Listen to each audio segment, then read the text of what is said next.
Magnus Magnusson.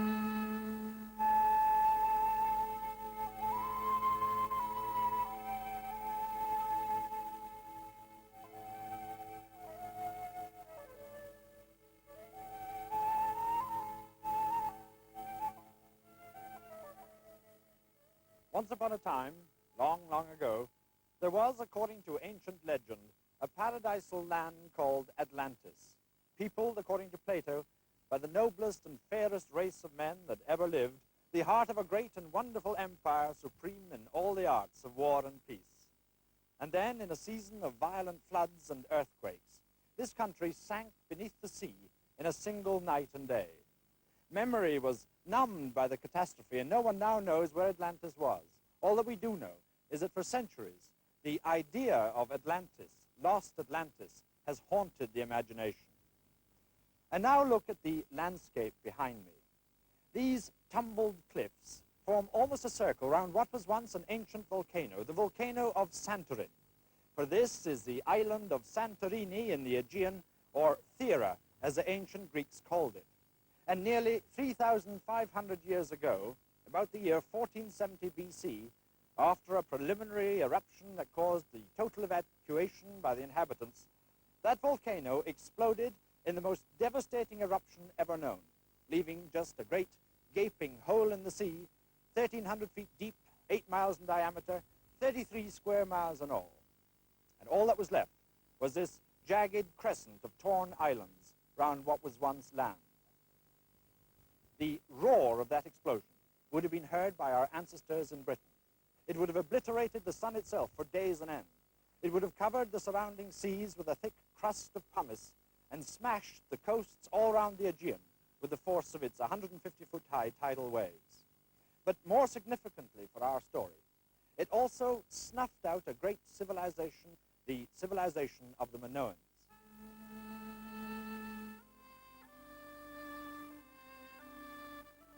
At the southern end of the island, near a small village called Akrotiri, archaeologists have been burrowing this summer into the outskirts of what promises to be a new Pompeii, a whole Minoan community superbly preserved under 150 feet of pumice and ash. And almost inevitably the question arises, could this long-lost civilization on Santorini be the long-lost Atlantis itself? Well, there's little visible at present to support so spectacular a theme. The site, dating from the time when the Minoan civilization of Crete dominated the Aegean, lies buried deep beneath the dusty, windswept vineyards of Santorini. But the preliminary excavations this summer suggest that we could be on the brink of one of the most exciting archaeological discoveries of the century. The man responsible is a veteran Greek archaeologist, Professor Spiridon Maranatos. He has a formidable reputation for almost intuitive digging, a man who can almost feel a hidden site far beneath the surface. Professor Maranatos, why did you choose this particular area to start looking for Minoan remains? Well, there are more than 10 places I know in this island in which excavation could be made. But I have chosen this place for several reasons. First, because a French expedition just 100 years ago noticed some ruins here and which were interesting. Second, in this place was possibly the most fertile and extended plain of the island, and we are opposite Crete, and this was a great privilege. And then, the last reason, I found in some places, and just here, quite near in the shore, several stone vases which are embedded in a well, and they are employed even today, but they are of Minoan origin. I recognize it at once that they ought to have been transported from somewhere here in the neighborhood. These solid stone basins at the well were obviously Minoan in origin, but they were much too heavy to have been carried any distance, so by inference they must have been made locally. Professor Marinatos started digging. His second trial trench brought spectacular confirmation of his theories, for it revealed a clear profile of the double disaster that had ravaged Santorini, the preliminary earthquake and eruption that forced the inhabitants to leave, and the subsequent explosion in 1470 BC that destroyed so large a part of it. The trench revealed the wall of a basement about 9 feet high, but the upper stories had fallen in the earthquake, and the decomposed timber beams have left holes in the thick layer of pumice deposited by the first eruption. The earthquake had apparently given the inhabitants warning and time to flee before the first eruption buried the buildings under the rain of pumice. But above the layer of pumice is a thick layer of volcanic ash from the second eruption, the explosion in 1470 that reverberated right round the Aegean. For the time being, Professor Marinatos was content to leave it at that. For this period, we tried only to see how big is this building, how deep it is buried, and what is needed in order to start a regular excavation, which may be that of next year.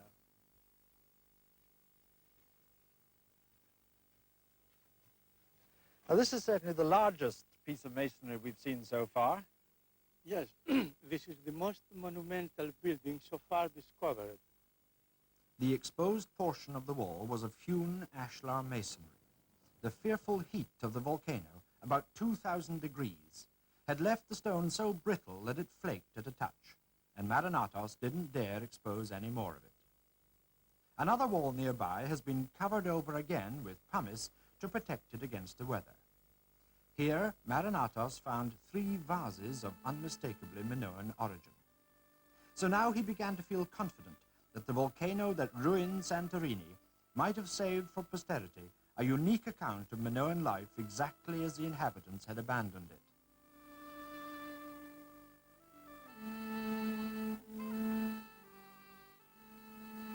Confidence soon turned to conviction. About 100 yards away, Marinatos accidentally laid bare a storeroom, accidentally because he wasn't yet ready to excavate interiors. He built a shed to protect them, and in that locked shed lies the priceless evidence of civilized habitation his intuition had told him to expect. You may see that in this magazine we have a series of jars in their position, wonderfully preserved. Even the colors are in very good state of preservation. Professor Marinatos, so far you've only touched the outskirts of this site. How large do you think it is? I've seen it suggested that this could be a whole city. Yes, this is the opinion expressed already. I don't know, it is not excluded. Possibly we will find further and further buildings here, and indeed they must have been a big town, or at least a town. In any case, in the spot where we are, I think there can be hardly a reasonable doubt that the building with its huge square blocks, the ashlar mason you have seen, may be just a palace. It is bigger already now than the palace of Philakopie, and I think one day it may turn that this is the palace of Thera.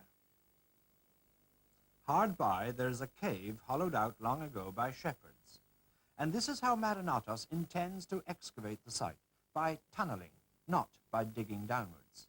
A highly complex operation that would preserve the town and palace as a complete subterranean museum deep beneath the vineyards of Akrotiri.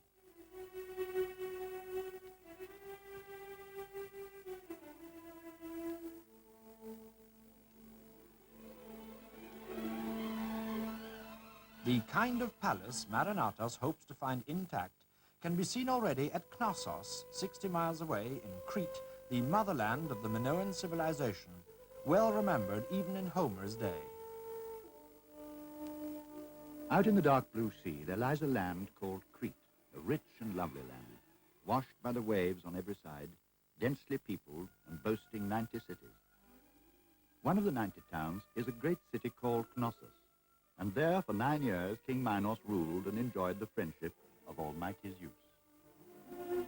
Knossos, and indeed the whole Minoan civilization, was discovered by a brilliant Englishman, Sir Arthur Evans, who at the age of 50 began the great work that was to make his one of the legendary names from the heroic age of archaeology. He seemed destined to it from birth. As a boy, he grew up in an atmosphere of Victorian wealth and scholarship in a prosperous home in Hertfordshire. His father, a rich manufacturer, was himself a distinguished antiquarian and collector of prehistoric objects. But as a young man, Evans's tastes were for robuster archaeological adventures. At the age of 20, he went to Yugoslavia, to Ragusa, the modern Dubrovnik, where he busily developed his boyhood zest for all things antiquarian, scouring the surrounding countryside for objects from the past. But he could never ignore the modern world around him, and almost at once he threw himself cheerfully into the political intrigues and endless uprisings that convulsed the Balkans in the 19th century.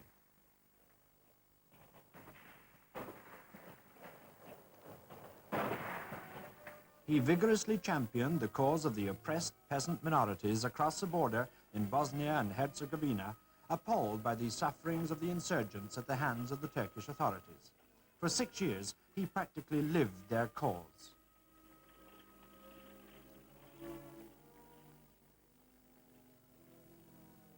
And all the time, much to the fury of the authorities, he was sending back vivid and impassioned reports on the political situation to the Manchester Guardian as part-time foreign correspondent. Eventually, the Serbian authorities in Ragusa could take it no more. Arthur Evans was arrested and thrown into jail as a Slav agitator. After considerable diplomatic pressure, he was released and expelled from the country. His problem now was what to do with himself, a scholar and journalist in revolt against the orthodox in archaeology as much as in politics. Rather surprisingly, perhaps, he was appointed keeper of the Ashmolean Museum in Oxford, then in a sorry state of neglect. He was only 30 years old. We should have one institution, at least, which, as the home of archaeology in its widest extent, should be a refuge for neglected studies and forgotten arts. Such and no other is the place that I would claim for the Ashmolean Museum. In 10 years, Evans transformed the Ashmolean. Yet he was never an orthodox classicist, according to his half-sister, Dr. Joan Evans. My brother had an ordinary classical education at Harrow, and could, I suppose, have called himself a classical scholar. Indeed, he once got a prize for Greek verse. But it wasn't the texts and the words that interested him, but the things he saw. He was brought up at our home by a father who saw things too, and who had great and varied and improbable collections.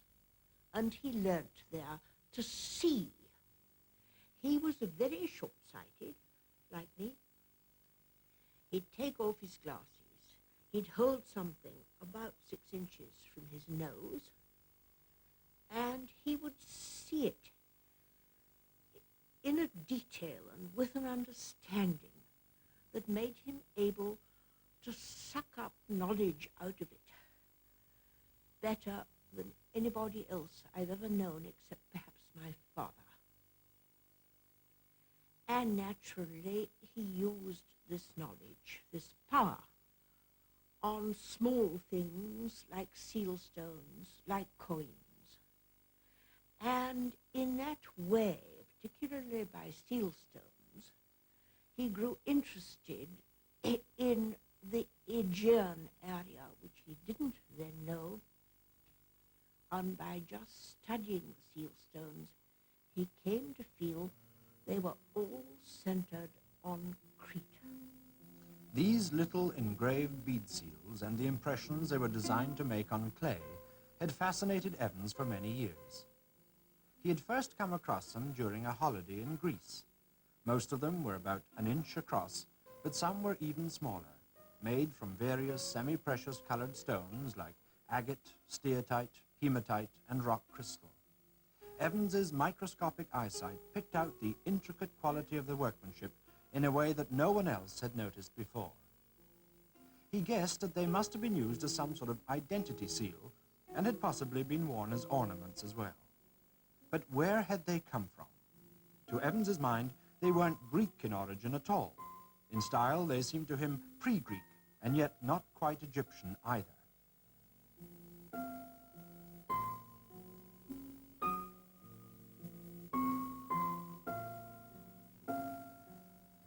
But the biggest puzzle was a non-classical hieroglyphic writing, the tiny pictograms that were engraved on many of the seals. Gradually, his mind turned to Crete, equidistant from Europe, Asia, and Egypt, as a place that might prove to be the crucible of the pre-classical civilization he was trying to track down. For 5 summers, Evans explored Crete on horseback, and everywhere he found what he was looking for. Hundreds of these tantalizing bead seals all over the island, and traces of ancient ruined walls. The biggest challenge was a great mound of Kephala near Heraklion, the traditional site of Knossos. Someone else had planned to excavate it a few years earlier, but had abandoned the project. Heinrich Schliemann, the German archaeologist, who had already laid bare an unsuspected pre-classical civilization at the great Homeric sites of Troy and Golden Mycenae. In the spring of 1900, Evans started excavating at Knossos, a small, spare man with his inseparable walking stick, Prodger. At once he found indications of an ancient and distinctive civilization. The great days of Crete were those of which we still find a reflection in the Homeric poems, the period of Mycenaean culture, to which here at least we would fain attach the name Minoan, after King Minos. Soon he found the ruins of a throne room he associated with King Minos. On the other side of the north wall was a short bench, like that of the outer chamber, and then, separated from it by a small interval, a separate seat of honor, or throne. It had a high back, like the seat of gypsum, which was partly embedded in the stucco of the wall. Evans was now determined to dedicate the rest of his life and his considerable private fortune of £250,000 to the excavation and restoration of Knossos. He built himself a permanent home nearby, the Villa Ariadne, in a grove seething with the incessant sound of cicadas. And for the next 30 years, he devoted himself unsparingly to this enormous task. He died in 1941, laden with honors, leaving behind him one of the greatest monuments in the world, the Minoan Palace of Knossos. Evans went to enormous trouble and expense in reconstructing and reconstituting as much of the palace as possible to make it intelligible to the lay visitors. Now, some purists have criticized him for this, but the thousands of visitors who find their imagination stirred and their interest in archaeology quickened here each summer have every cause to be grateful to him. So today we can get a vivid insight into what life would have been like in this magnificent palace during the height of its greatness from about 1700 BC until final catastrophe overwhelmed it around 1380. This was the great open court in front of the west wall of the palace. Here perhaps was a sort of marketplace where peasants would bring their taxes in kind, figs and wine and oil and grain. And here too was the main processional approach route to the palace proper.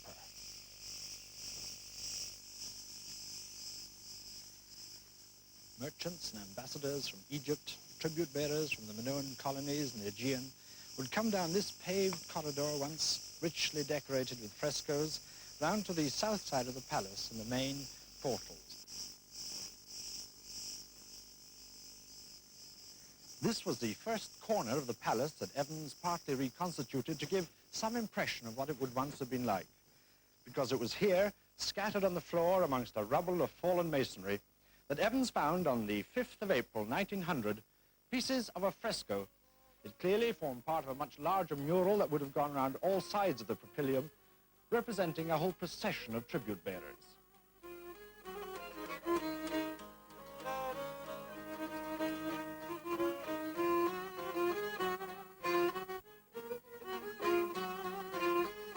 It was modern Europe's first astonished glimpse of what these Minoans had actually looked like.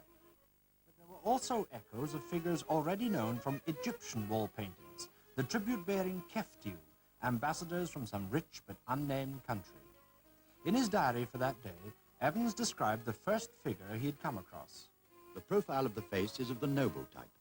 Full lips, the lower showing a slight peculiarity of curve below. The eyes dark and slightly almond-shaped.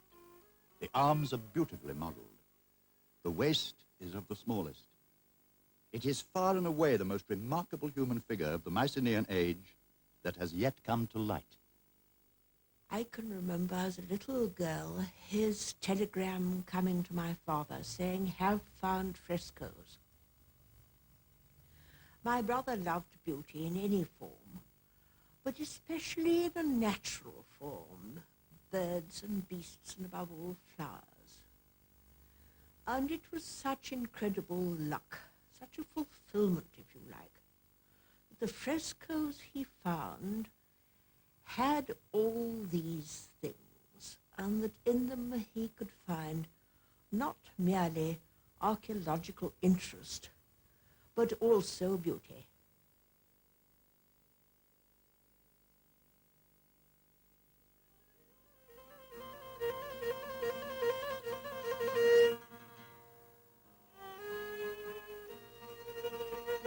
Piece by shattered piece, the frescoes were painstakingly restored and copied by the Swiss artist Guéron, who showed how the surviving fragments, their colors only slightly faded, would have fitted into the complete picture.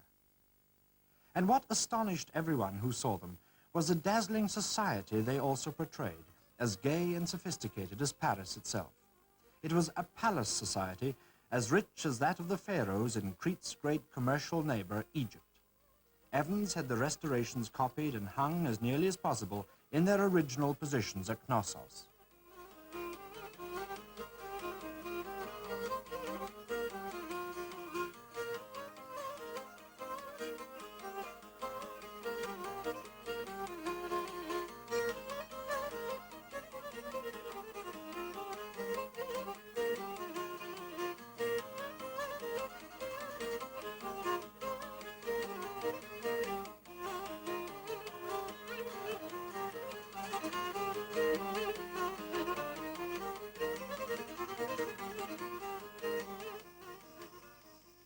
Evans himself called this area, the area of the royal audience rooms, a crescendo of spacious corridors, peristyles and halls, served beyond by a stately staircase.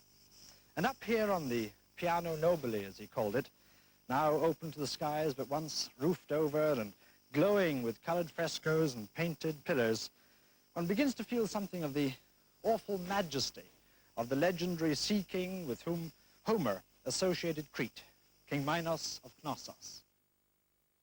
Minos is the earliest ruler we know of who possessed a fleet and controlled most of what are now Greek waters.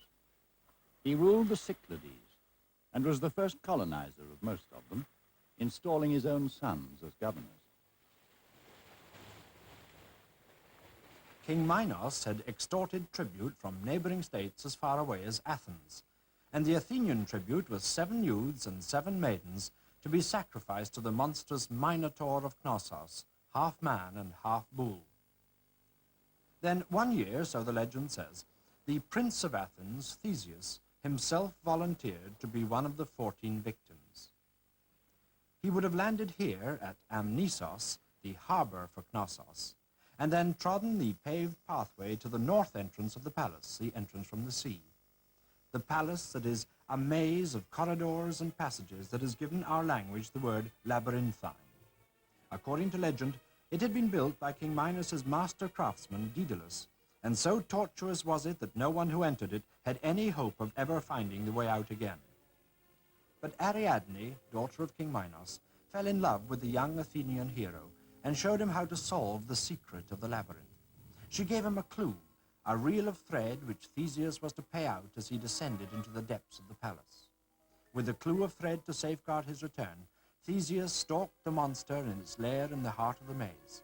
There they met and fought, and Theseus slew the Minotaur. Crete's power over mainland Greece had been broken at last.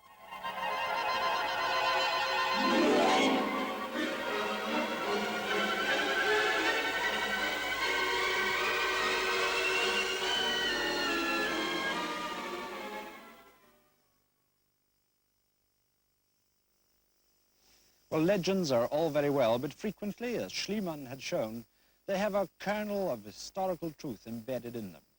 Evans found that the Palace of Knossos had been damaged or destroyed by earthquake and then rebuilt many times over before the final catastrophe. But what fired his imagination most was the overwhelming evidence he found of some sort of bull cult in the palace associated with the legend of the Minotaur. What a part these creatures play here. On the frescoes and reliefs, the chief design of the seals. On a steer-tight vase, above the gate it may be of the palace itself.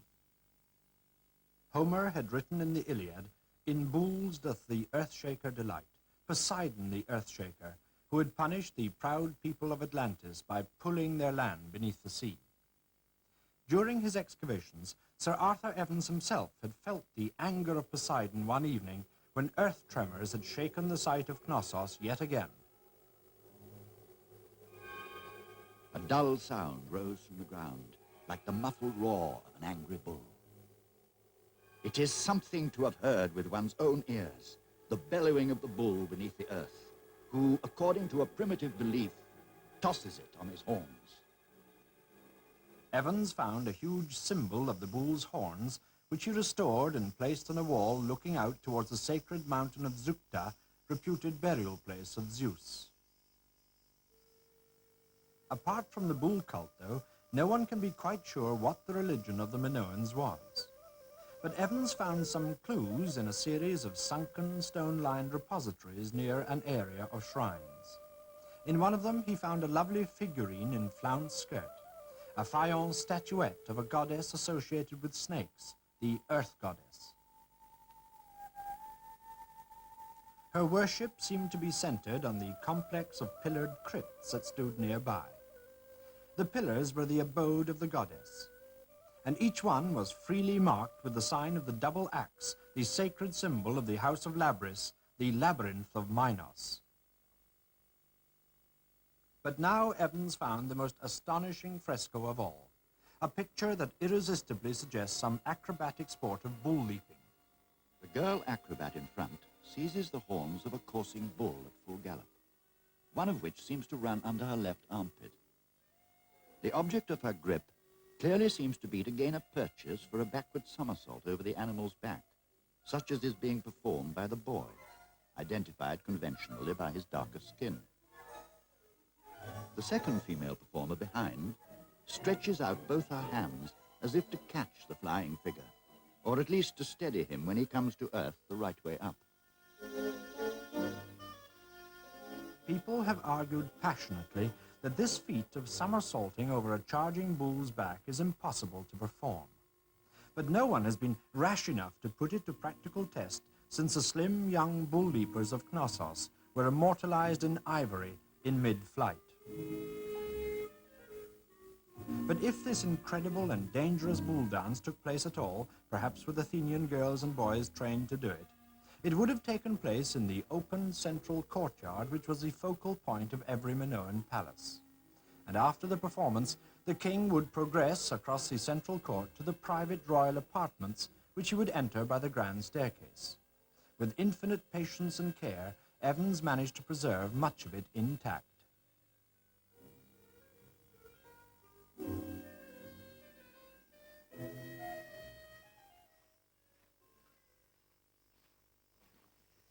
This would have been the most heavily guarded portion of the whole palace. Here on the upper landing, the frescoes are all of the warrior figure-of-8 shields that Homer had described and that Schliemann had found to his delight at Mycenae. The shields are made of bull's hides, dappled, just as in the bull frescoes, with the tuft of hair of the spine running down the middle of the shield. And down this shaft, a light well, such as is found elsewhere in the palace here at Knossos, perfectly adapted to the Cretan climate, sheltering the rooms below both from the winds of winter and the fierce hot of summer, and giving them light and airiness as well. For downstairs are the most perfectly proportioned rooms in this whole vast 6-acre palace complex, the private royal apartments of King Minos and his queen.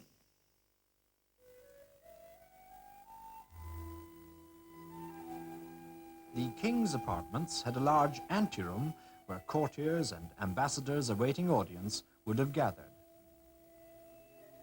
A row of columns with folding doors enclosed the king's private room with a replica of the throne. Nearby, the queen's apartments are the most vividly intimate rooms in the palace, all light and airy, the walls alive with graceful murals of dolphins.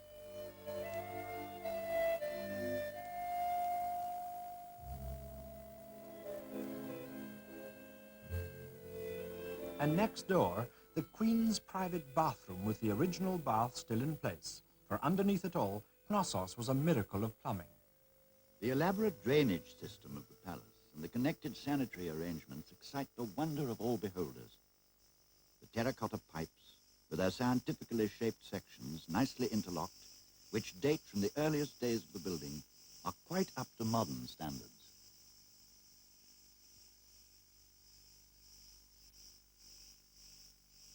For the upkeep of all this palatial luxury, Knossos had vast basements of storerooms, a row of 18 of these magazines in which were found the huge clay jars or pithoi, in which the royal wealth was stored in the form of taxes in kind, oil and wine and grain.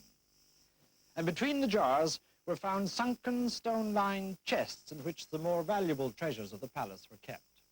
And it was in these magazines that Evans eventually found what he'd been looking for when he first started to dig into Knossos. Hundreds of clay tablets that had fallen from the archive rooms that used to be above these magazines, all inscribed with that strange hieroglyphic script that he had first noticed on the Cretan bead seals and called Linear B. And paradoxically enough, he only found them intact because the palace had been destroyed in a Holocaust round about 1380 BC. You can still see on the wall the scorch marks of the flames that razed Knossos one spring day when the wind was from the south. It was that fire that baked these clay tablets hard and preserved their writing intact for posterity.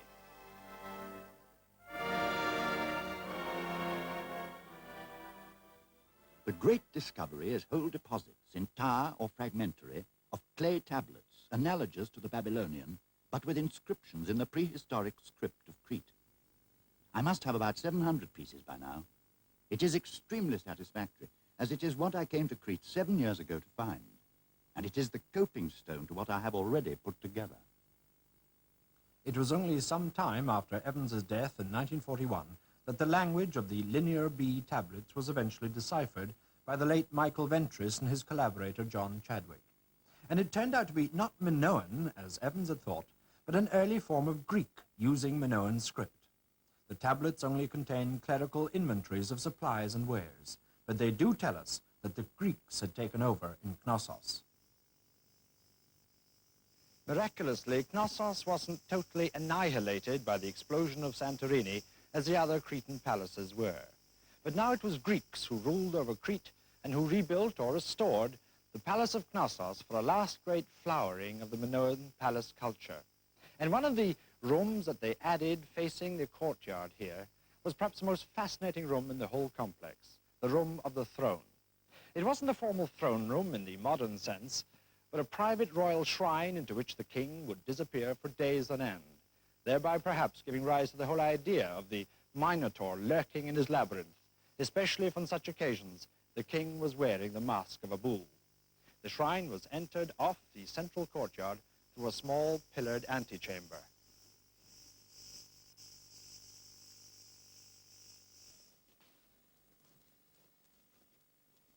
This cool, low-ceilinged room Evans restored with the utmost care, for he quickly recognized it to be the most important room in all Knossos.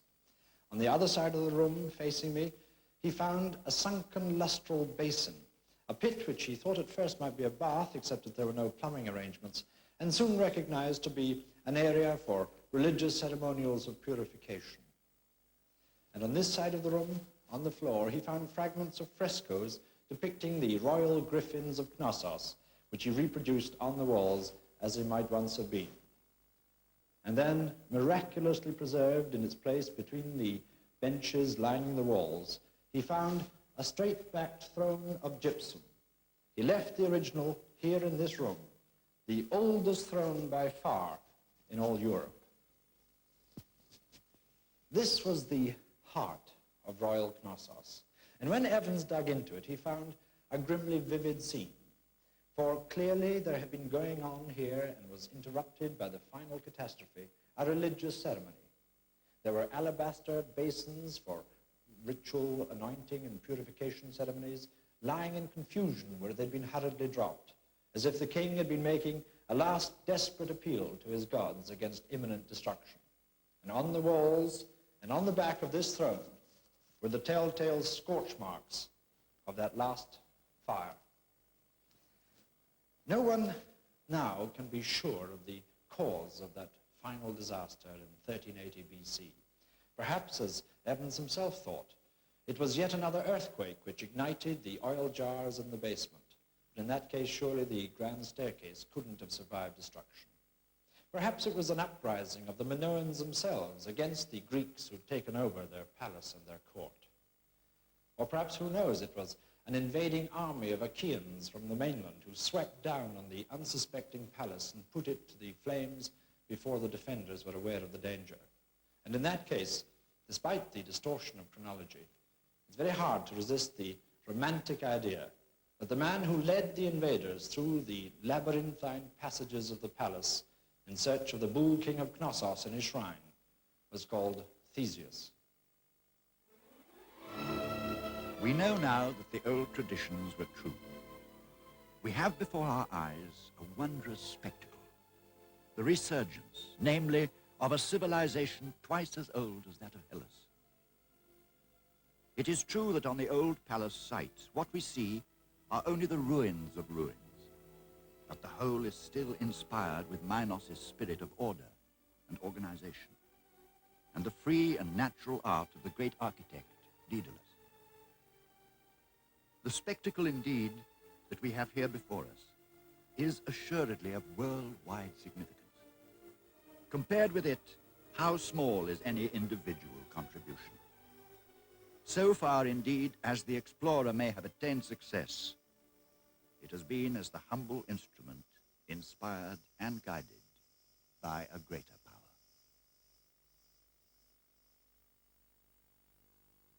Knossos may have been the richest palace in Crete, but Homer had mentioned 90 cities, and in the south lay Phaistos.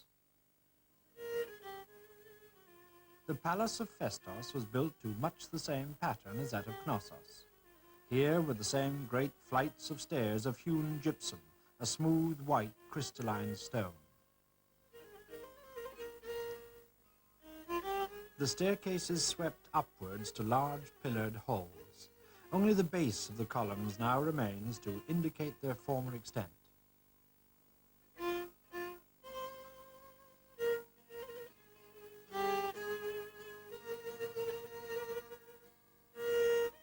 Most archaeologists are now convinced that the Palace of Phaistos, built on the shoulder of a hill overlooking the plain of Messara, was destroyed by the aftermath of the explosion on Santorini.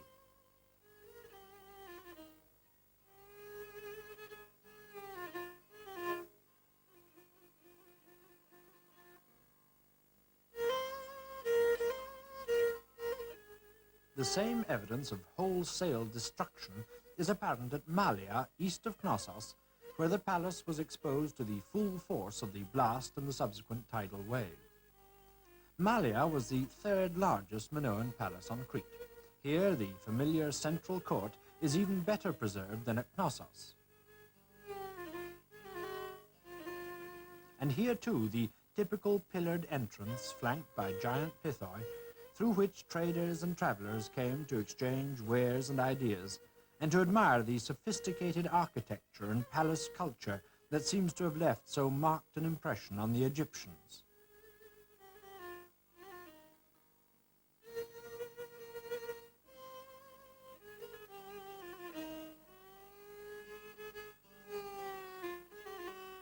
But a dramatic new dimension to the story of the last days of Minos has recently been found at the latest Minoan palace to be excavated, Zakro.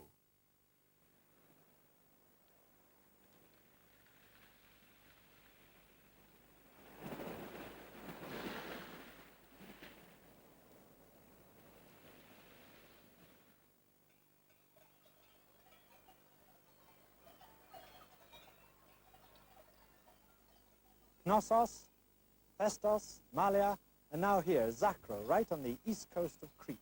Site by site, ever since Sir Arthur Evans, archaeologists have been uncovering more of the complex brilliance of the Minoan palace civilization and the horror of its destruction. With each new excavation, like the one here at Zakro, at which Dr. Nicholas Platten has been working for the past 6 summers, more evidence is coming to light of the final catastrophe caused by that devastating explosion of Santorini about 1470 BC. Now, here on the east coast, Zakro was particularly vulnerable to the blast from the volcano, although it would have been shielded from the full impact of the great tidal wave that smashed into the north coast. But it now seems clear that the explosion was accompanied by violent earthquakes. This leaning stump was once a base of a huge pillar that was found lying in great fragments across the floor of this banqueting hall opening off the familiar central court. But perhaps the most remarkable evidence from Zakro is this piece of what may be volcanic fallout. Several large pieces have been found amongst the ruins. They seem to consist of sulfurous molten pumice, suggesting that after the explosion, the tumbled palace was bombarded with volcanic bombs ejected from Santorini a full 60 miles away.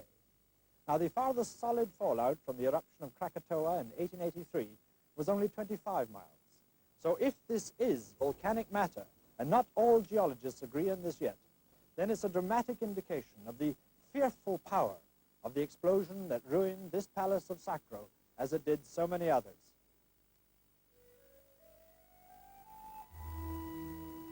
What the volcano on Santorini destroyed here was perhaps the most charming of all the Minoan palaces. There was even a bathing pool, and it's not hard to imagine how the nostalgic idea of Atlantis could have been founded on a lost civilization of such sophistication. One of the most significant features of the Palace of Zakro was the workshop area. For here, for the first time in a Minoan excavation, they found the raw materials of Minoan art. Tusks of ivory and ingots of unused bronze, just as the last craftsman had abandoned them.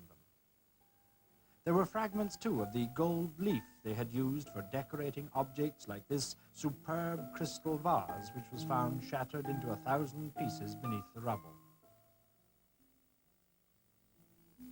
Zakro provided the positive proof that the extraordinary splendor and vitality of Minoan palace art had been indigenous, not imported from Egypt, but manufactured right here in Crete.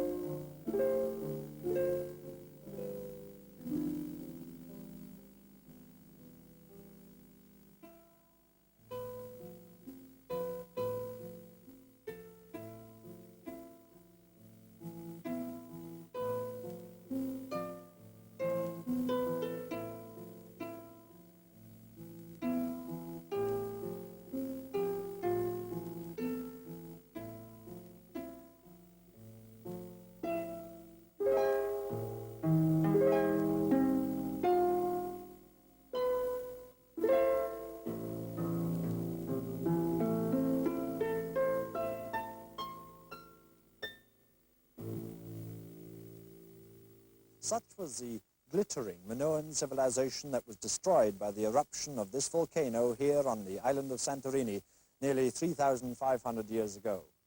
But were these Minoans that fairest and noblest race of men that ever lived, as Plato described them in his story of Atlantis? And was this island of Santorini the original Atlantis itself that sank beneath the sea in a single day and a night? Well, the evidence for it is tantalizingly blurred and contradictory. Plato tells the story of Atlantis according to an account that Solon, the great Athenian statesman, was given in Egypt round about 600 BC. Atlantis had been the heart of a great island empire. Its people had worshipped Poseidon and held the bull to be sacred to the god. They were masters of the arts of writing, architecture, and painting. Their ornaments were of silver and gold and ivory, and their staple metals were copper and bronze. Well, all this fits perfectly with what we know of the great Bronze Age Minoan civilization.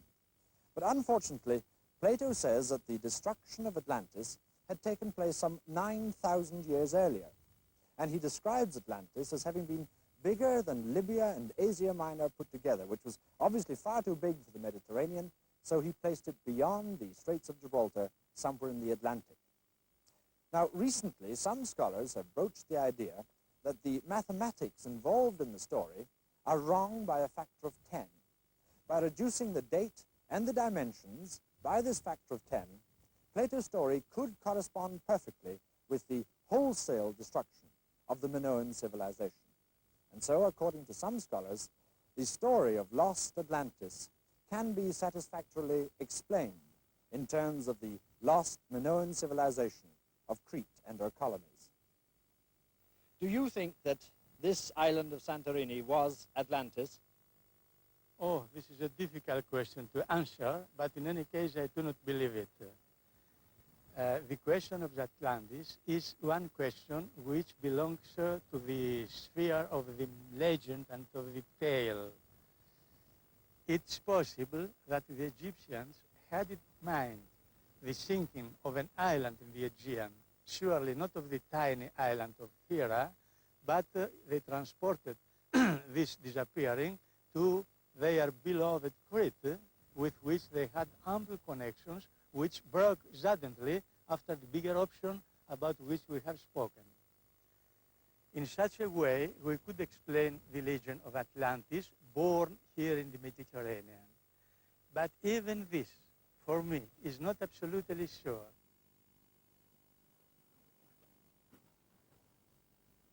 The mystery of Atlantis will probably always remain unsolved.